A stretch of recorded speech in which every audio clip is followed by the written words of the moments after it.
Hello ညီကိုတွေအားလုံးပဲမင်္ဂလာပါ United Way YouTube Channel ကနေပြန်လည်ကြိုဆိုလိုက်ပါ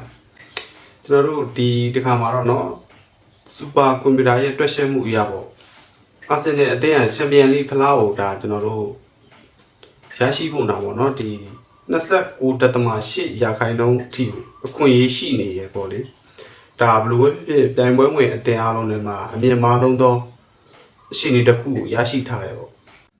Premier League ရဲ့ဒီထိပ်သီးအသင်းကြီးတွေထဲမှာဒါ Champions League ဖလားမရဘူးသေးတဲ့အသင်းဆိုလို့လဲဒါကျွန်တော်တို့ Arsenal တသင်းပဲရှိရပေါ့ဒီနောက်ဆုံးဖြစ်တဲ့ Arsenal ကအခုဆိုရင်သမိုင်းတစ်လျှောက်မှာเนาะဒါလိုပဲဖြစ်ဖြစ် Champions League ဖလားရရှိဖို့တော့လုံးဝအခွင့်အရေးတစ်ခုပေါ့ဒီအခွင့်အရေးကိုလည်း Arsenal အနေနဲ့ကောင်းကောင်းအသုံးချနိုင်မယ်လို့တော့မျှော်လင့်မိပါကျွန်တော် Manchester United ပရိသတ်တယောက်ဖြစ်တယ်ဆိုပြီးမှเนาะဒီ Arsenal အသင်းကို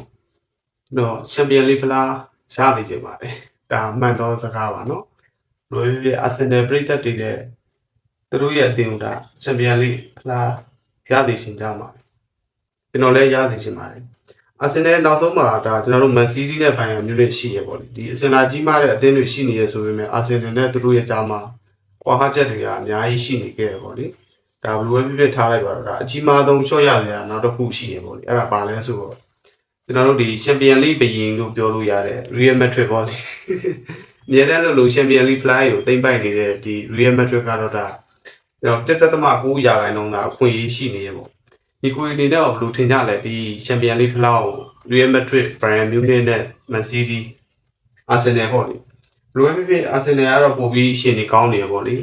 ဒါကျွန်တော်လည်းရသေးချင်ပါတယ်ဒီကိုယ်အနေနဲ့ဘယ်လိုထင်ကြလဲ Arsenal ကို Champions League ဖလားရသေးချင်ကြလားcomment မှာဝင်အောင်မှတ်ချက်ပေးသွားခဲ့ကြပါဦးအားလုံးကျေးဇူးတင်ပါတယ်